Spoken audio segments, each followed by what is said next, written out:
during his childhood on various occasions, and he took diksha at the age of 5. At the age of 5, he took diksha, and he took sannyas at the age of 12. And he's known to promote dualism, Dvaita philosophy. And he also, so you'll see on the disciplic succession that Madhvacharya is just after Vyasadeva. But there's a huge gap, right, in between Vyasadeva and Madhvacharya in terms of when Vyasadeva appeared. But the theory or the reality is that Madhvacharya actually met Vyasadeva. He traveled to Badrika Ashram in the Himalayas, and there he met Vyasadeva and took shiksha from him. And he actually, Vyasadeva approved his commentary, Madhvacharya's commentary on the Bhagavad Gita. So that is how, and he met Srila Vyasadeva, and that's the connection between Vyasadeva and Madhvacharya. So there are several pastimes of Srila Madhvacharya that happened. One is the snake pastime. So as he had various, powers as a child, he was exhibiting them, and he was very devotional. He wanted to take sannyas. As a child, he was just a baby crawling on the floor, and there was a snake that was causing some danger, and he just crushed the snake with the toe of his left foot, like a baby fit against a rock, and he was so powerful. And that snake, that rock, still has the imprint of the snake, and it's there in Udupi.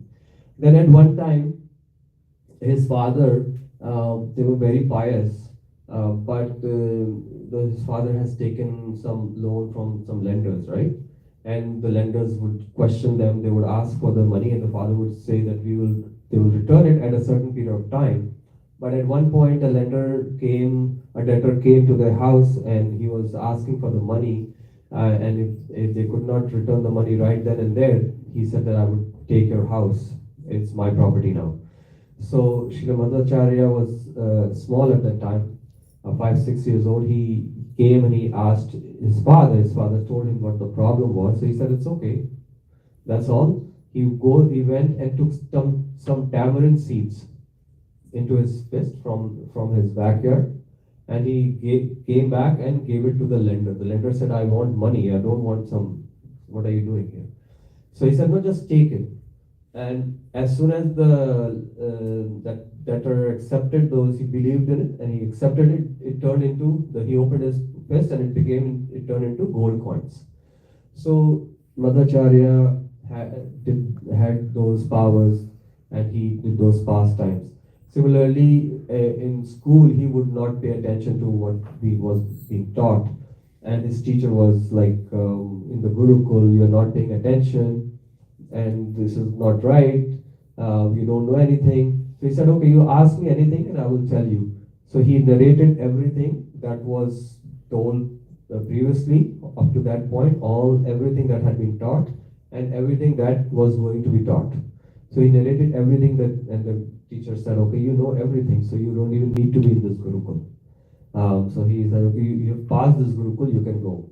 So these are some of the pastimes. And then once then around 12 years old, he wanted to take sannyas. So he was asking his father that now I want to take sannyas, right? But his father said that we cannot live without you. Please don't go away, especially at such a young age. But he was adamant. He said that I want to be able to, smash this philosophy, this impersonalist philosophy, and for that I have to take sannyas. I want to be preaching all over India.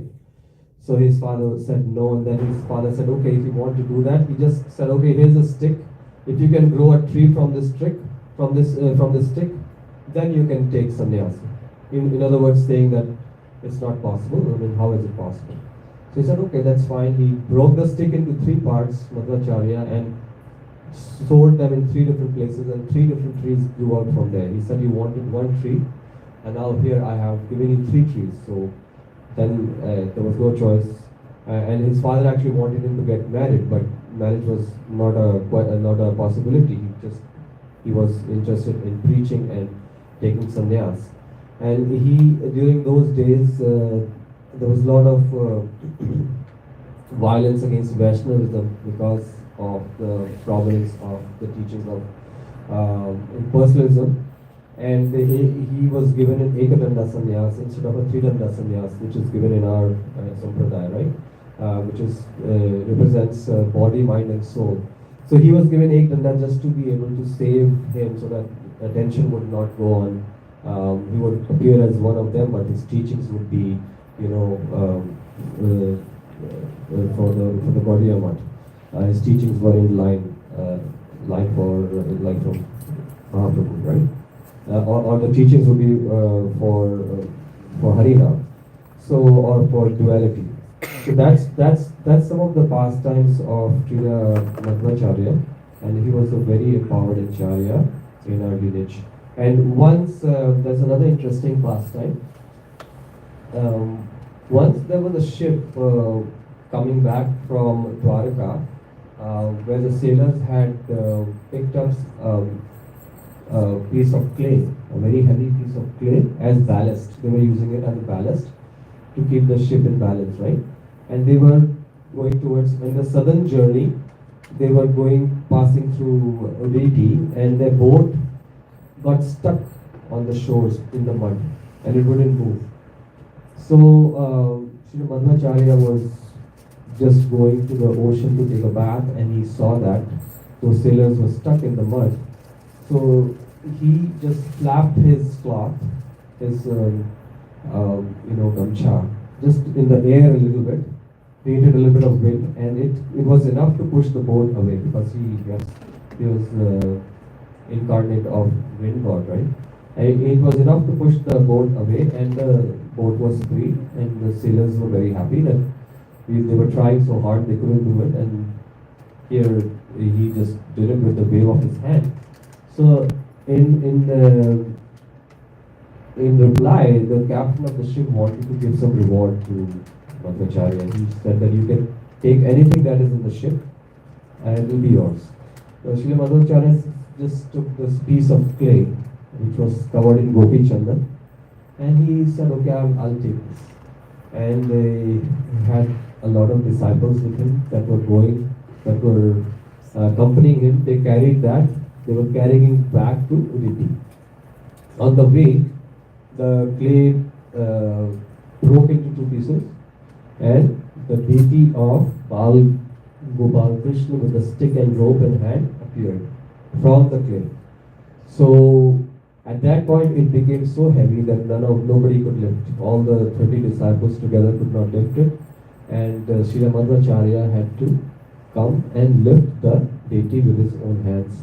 He just, as soon as he lifted, the deity was able to be lifted, and he took it back and established the deity in his mutt with elaborate, paraphernalia and elaborate worshipping process throughout the day, 13 times a day, and he served the deity for a very long time.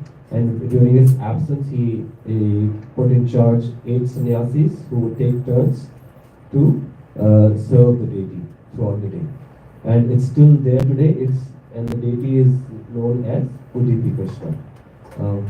So that's the deity. So then we can also talk about another acharya in our sampradaya, which is Srila Advaita Acharya. So Srila Advaita Acharya is none other than Vishnu. He is none other than the Ishvara aspect of Krishna. He is as good as Ishvara. And he appeared about 50 years prior to the coming of Sri Chaitanya Mahaprabhu. So he used to worship Shaligram Shila on the bank of the Ganges river with tulsi leaves, right? and he could not bear the degraded condition of the people of the Kali Yuga, who had so much in sense gratification that they were losing touch with anything to do with spirituality or anything to do with devotional service. So he could not see their miserable condition, and hence he cried out fervently. He prayed fervently to the Lord to appear. And hearing his loud cries, Lord Shri Krishna Chaitanya appeared in Mayapur. So he is actually part of the Panch Tattva, right? So the Panch Tattva is Sri Chaitanya Mahaprabhu, Sri Nityananda Prabhu, Sri Advaita Acharya, Gadadhar Pandit, and Srivas Acharya. So Chaitanya Mahaprabhu is Krishna himself, and then Nityananda Prabhu is Baladev, and Advaita Acharya is Vishnu himself. So they are the three Ishvara Tattvas in the Panch Tattva. And then Gadadhar Pandit is the internal potency of Krishna, and then Srivasacharya is the marginal potency. So hence that those together form the Panch Tattvas that we worship in Mayapur and at our homes as well. So Srila Advaita Acharya is the person who is responsible. The place on the banks of the Ganga where Sri Advaita Acharya worshipped the Shaligram Shila and called out to the Lord to descend to the world is known as Babla. And a temple has been built in memory of Advaita Acharya's pastimes there. And all glories to Advaita Acharya because he is the incarnation of Mahavishnu and Sadashiv, and who is an intimate associate of Sri Chaitanya Mahaprabhu. He also followed Lord Chaitanya as an example and took initiation in this human form of birth. He took initiation from Sri Madhavendra Puri. And of course Lord Chaitanya took initiation from Ishvara Puri, who is Madhavendra Puri is the guru of Ishvara Puri. So Advaita Acharya is the incarnation of Mahavishnu, and he is, why is he called as Advaita? Because not to confuse with the Advaita philosophy. He is Advaita because he is non-different from Hari himself. That's why he is himself Hari. That's why Advaita, non-different. And he is an Acharya because he is the perceptor of devotion. So in the Adi Leela 2.3, all glories to Lord Chaitanya Mahaprabhu and Lord Nityananda, all glories to Advaita Acharya, and all glories to the devotees of Lord Gauranga. Sri Advaita Acharya is the reason why Lord Chaitanya appeared and gave us the Sankirtan movement, because it is not possible for any ordinary human being to invoke the Lord like that, to appear, right? The Lord only appears through a very powerful personality, and that powerful personality is Srila Advaita Acharya. Srila Prabhupada has said in one of his lectures that he is the Ishvara also, right? In the Brahma Samhita, Advaitam Achyutam Anadim Anantarupam. So he is Ishvara himself. That's why he could call Ishvara. And he has like the power of attorney, Srila Prabhupada has said. He has like the power of attorney to call and act on behalf of the Ishvara, which is Krishna. So he has come because Advaita Acharya called him, or invoked his presence at that time. So Srila Advaita Acharya, he is the reason Lord Chaitanya appeared and gave us the Sankirtan movement. Without his the act of crying out loudly for Lord Chaitanya, we would not have gotten the Sankirtan movement. So next we can talk a little bit about Srila Narottam Das Thakur. Srila Narottam Das Thakur is a very empowered Acharya in our lineage as well, and there's lots of songs also that Srila Narottam Das Thakur has written that we sing on a regular basis in our temples. So Srila Narottam Das Thakur serves as Champaka Manjari in the Leela of Radha and Krishna. and his samadhi is in the Radha Gokulananda's temple courtyard. So he was born on the Maki Purnima. From that day, he thrived and grew like a waxing moon. And his father was a king. He was a very rich zamindar, and he was born in a Kayastha family. So, as we saw in the Nectar of Devotion by Rupa Goswami, that it is not by birth, it is by science of the knowledge of Krishna, and the worship of the service of Krishna, that one becomes empowered, or one, it's higher, that position is higher than one's birth in a Brahmin family. Hence, Srila Narottam Das Thakur is an example of that. He was born in a caste family, but he was an empowered Acharya, and he preached all over Bengal and had lots of disciples. So from his very childhood, he exhibited symptoms of great intelligence and devotion. And being constantly involved in meditation on the wonderful pastimes of Chaitanya Mahaprabhu and Nityananda Prabhu. And the Lord, both Mahaprabhu and Nityananda Prabhu, constantly appeared in his dreams to give him direction on what to do. He was really, like, he wanted to really take initiation from a very early age. He was a brahmachari for his whole life, and he visited lots of places of pilgrimage. And he was on the highest platform of devotional achievement, which is the highest platform, Prema Bhakti. And he appeared in the village of Keturi, which is present-day Bangladesh. So Mahaprabhu was passing through section and doing his Sankirtan, known as Kanai Natyashala. And there suddenly he started calling out Narottama, Narottama, Narottama. And Nityananda Prabhu said, who are you calling? Why are you calling Narottama? So he said, he told Nityananda Prabhu that when we visited Jagannath Puri, you were shedding tears of divine ecstasy. And I had saved that love to give it to Narottama. So he went to the river Padmavati and he took a bath in that river, in Lord Chaitanya, and asked the river to store that prema for Narottam Das Thakur. So the river asked, how will I recognize who is Narottama and when he is coming? So Chaitanya Mahaprabhu said, you will recognize because your banks will start overflowing as soon as he steps foot into the river. So the place where Mahaprabhu placed Prema for Narottama's sake was later given the name of Prematali.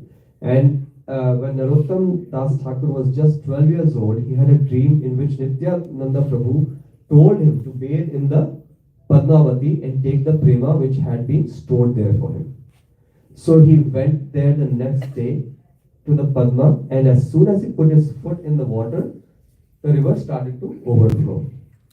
The Padmavati then remembered Mahaprabhu's words and gave Narottam the prema which she had been safeguarding from him. So now Narottam Das Thakur developed all the symptoms of prema in his body, and it was very distinct because he had been given prema bhakti by Chaitanya Mahaprabhu. And his parents noticed that all those changes in him, and they wanted to change him to bring him back to normal, right? But he just, from that point on, he just wanted to go to Vrindavan and take sannyas. So there's a couple of different viewpoints on that. He escaped through the night when his father was away and traveled on foot to Vrindavan. And on the way, he got very fatigued because he was traveling barefoot. And in the night, a golden skinned Brahmana came and offered him milk.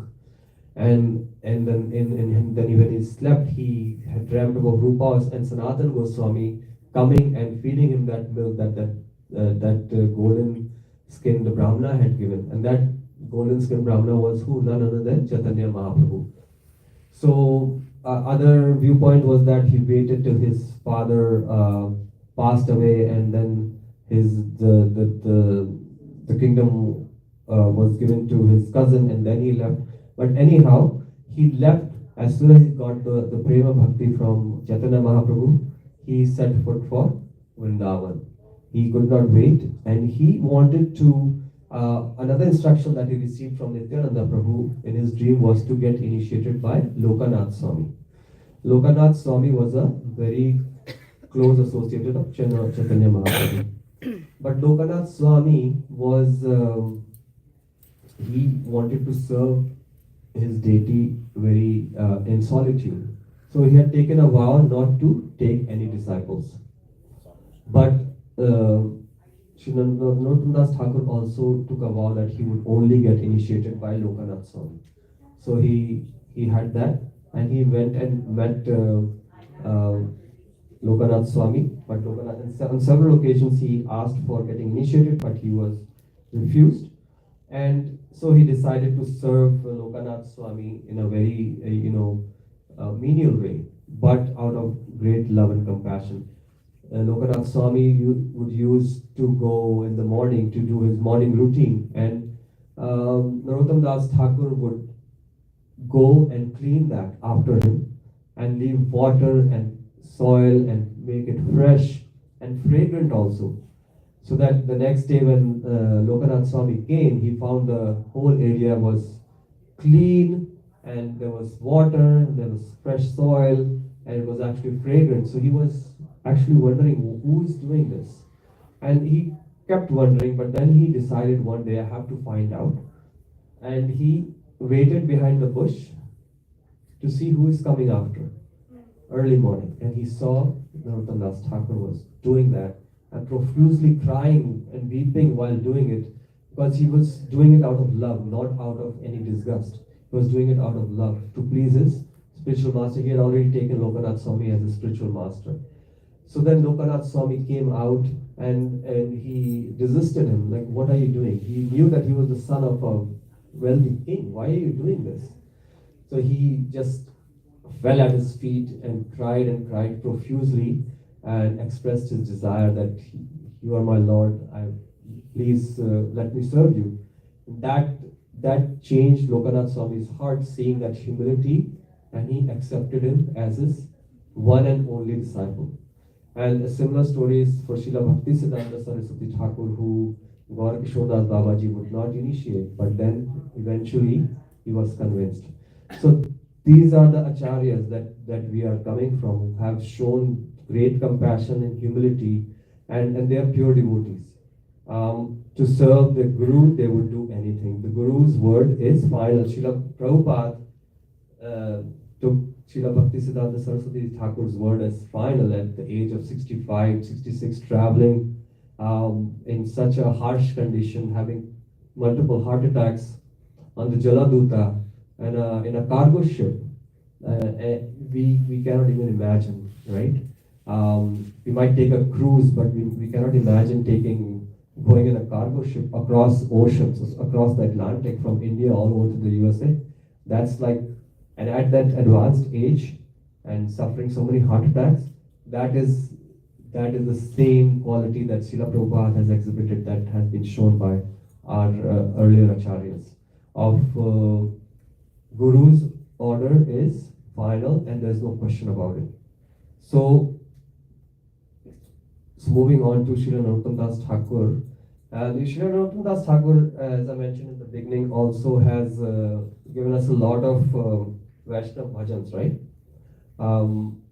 He organized the first largest festival of Gaura Purnima, known as the Kheturi festival, in which a lot of different factions of Vaishnavas, different schools, everybody came together. Everyone was there, great devotees, great Vaishnavas were there. All prominent Vaishnavas came together, like Srinivas Acharya, and hundreds and thousands of other devotees. You're talking hundreds and thousands of devotees. One of the biggest festivals in the history of Vaishnavism. In the Kirtan there was blissful Kirtan going on for days, and in the Kirtan led by Narottam Das Thakur, Mahaprabhu and his associates themselves appeared. Mahaprabhu had already left, right? This is after. But Mahaprabhu and all his associates were participating in the Kirtan, and everybody saw them in their own way. It was so amazing that you could see Nityananda Prabhu and Advaita Acharya overcome with ecstasy and Gauranga encircled by devotees. And what wonderful compassion the Lord displayed on that day. Who can understand these wonderful pastimes? What blessings He poured on Narottama and Srinivas, for they and their companions found the fulfillment of all their desires. And after the Keturi festival, Sri Narottam Das' fame spread throughout the Vaishnava world.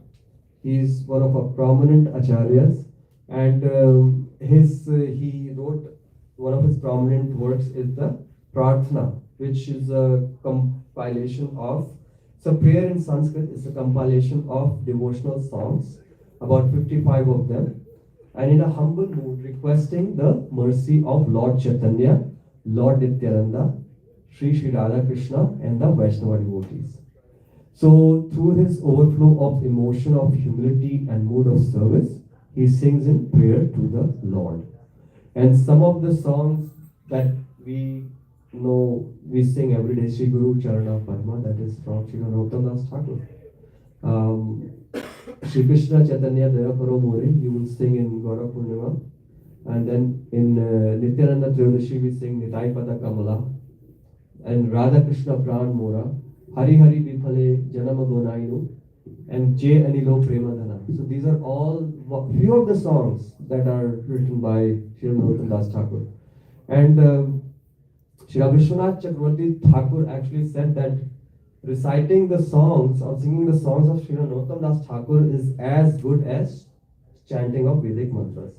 And Srila Prabhupada has also glorified and sung the songs of Sri Narottam Das Thakur, especially Hari Hari Vipale Janam Gonainu. He used to love them, and he used to sing them a lot. How did Sri Narottam Das Thakur pass away? He was a pure devotee, right? So he went to the banks, he went to the Ganges with his couple of his devotees and asked them to start pouring water on him. And they continued pouring water, and his body started melting. It became like milk and started melting into the Ganges. Slowly, they could not help, but they had to follow the Guru's order. His whole body melted as if it was milk into the Ganges. He was such a pure devotee. So they took those remnants of the Ganges water mixed with the milk and brought it back and created the Dudh Samadhi of Srila Narottam Das Thakur. And after the disappearance of Rupa and Sanatan Prabhu, Jiva Goswami became the intellectual leader of all the Gaudiya Vaishnavas. Srinivas Acharya, Narottam Das Thakur, and Dukhi Krishna Das all studied scriptures under Jiva Goswami. And then, after the studies were complete, Jiva Goswami sent these three students to Bengal with the Vaishnava scriptures. So, Srila Narottam Das Thakur was sent back to Keturi and Bengal to preach by Srila Jiva Goswami. Although he wanted to stay in Vrindavan, but he had to follow the orders of Srila Jiva Goswami. And that's how he was preaching and had a lot of disciples in Bengal. So such is the glorious, pastimes of our acharyas. So now I thought that we could just, glorify by singing Jai Lilo Premadhana. If everyone can follow on the board. I'll just read the English translation. So Jai Lilo Premadhana was written by Srila Narottam Das Thakur as a homage to all the acharyas that had left, Rupa Goswami, Sanatan Goswami, everyone. So the translation goes like this: He who brought the treasure of divine love and who was filled with compassion and mercy, where has such a personality as Srinivas Acharya gone? Second, where are my Swarup Damodar and Rupa Goswami? Where is Sanatan? Where is Raghunath Das, the savior of the fallen? Where are my Raghunath Bhatta and Gopal Bhatta? And where is Krishnadas Kaviraj? Where did Lord Gauranga, the great dancer, suddenly go? I will smash my head against the rock and enter into the fire. Where will I find Lord Gauranga, the reservoir of all wonderful qualities? Being unable to obtain the association of Lord Gauranga, accompanied by all of these devotees, in whose association he performed his pastimes, Narottam Das simply weeps. We can sing together. Chenino Premadhana Karuna Prachur Chenino Premadhana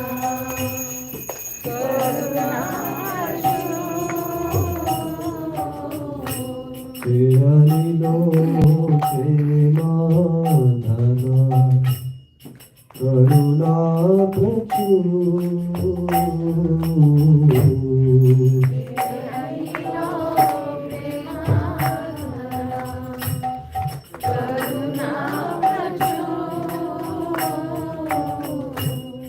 Venu Prabhu ko thagela Acharya Thakur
जो कोई लो बिना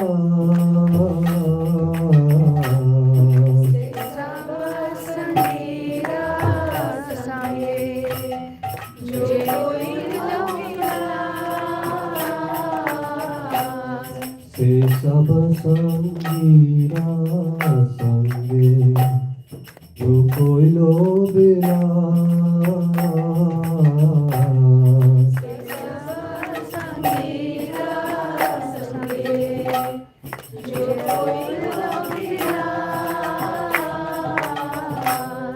से संगान पाइया कांडे नरोत्तम दास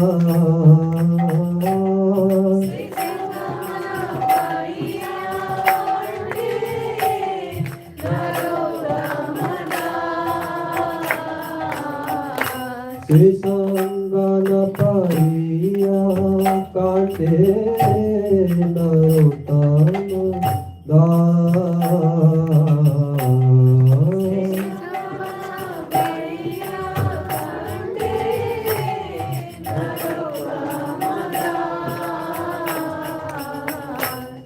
Jayamino Premadhana Koruna Prachur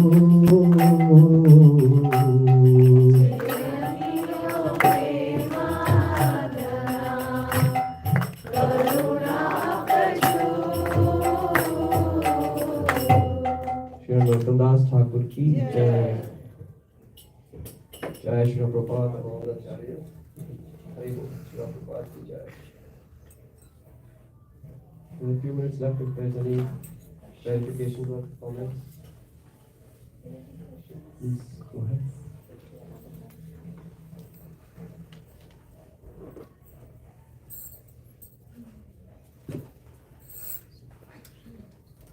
No questions?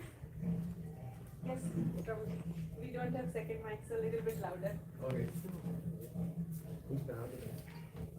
Prabhuji, when we talk about Madhvaracharya, so we know there was a conflict about how to establish the Sampradaya again because of the conflict with the then prevailing facts over the Dvaita or death and those kind of things. So where does Madhvaracharya fits and what was his exact philosophy?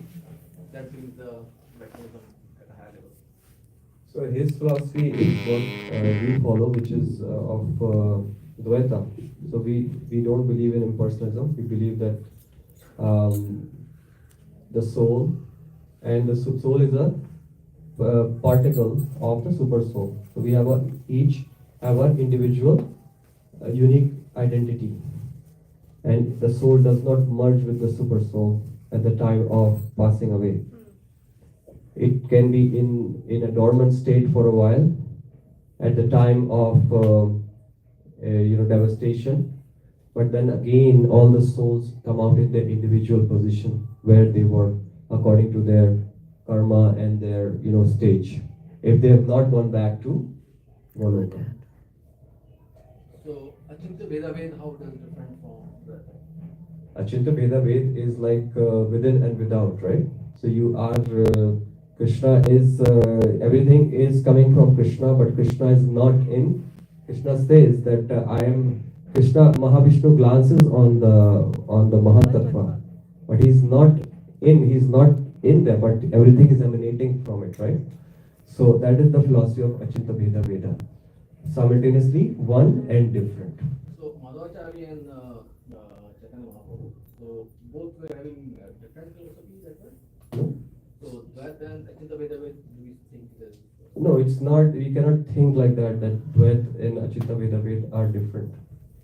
Dvait is also the same as Achintya Bheda Ved. Like Krishna is in every particle, right? He's not within the material realm. He's away from the material realm. But we know that Shirodaksha Vishnu, Garbhodaksha Vishnu, Shirodaksha Vishnu, he forms the material creation and enters into each atom, right? So that is how Krishna is present in the energy.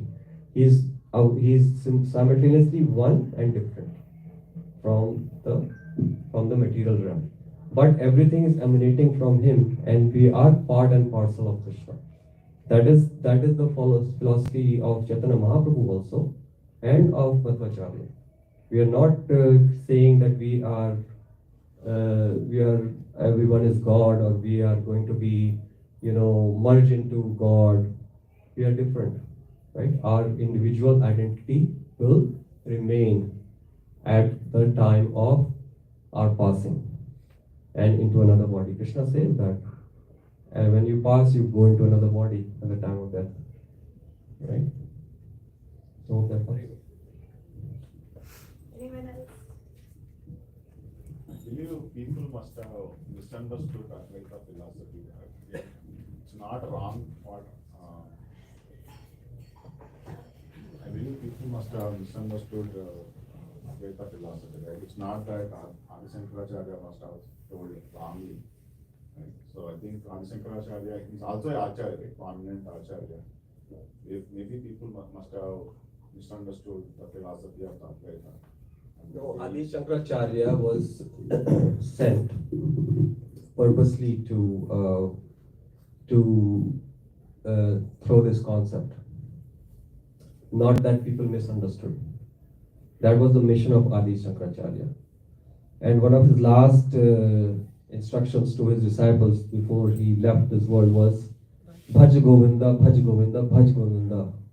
Right? He is telling his disciples to Bhaj Govinda. So that was the purpose of Shankaracharya.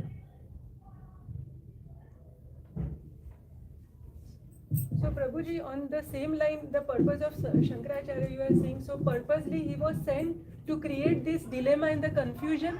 Is it what I'm trying That's to right. understand? That's right. Yeah. So what kind of confusion was Shankaracharya trying to build up so that people will deviate and create their own To minds? bring people back to religiosity, people getting away, to actually bring them back to actually to religiosity. So that was done on purpose. So what exactly was the situation, that the religiosity was diminishing, or was it completely devoid? So it was diminishing, you can say devoid. Yeah. Buddhism, I think, because of Buddhism. Yes. We started Yeah. talking about rationalism and then talking about God. Yes. So because Buddhism didn't responded to that. I think we are up for time, so thank you, Prabhuji.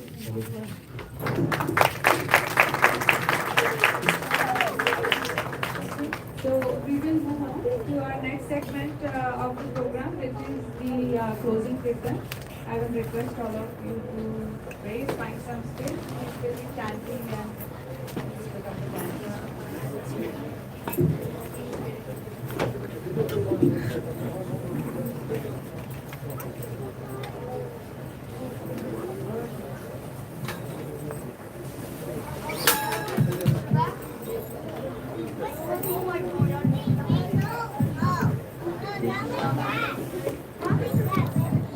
Hare Krishna.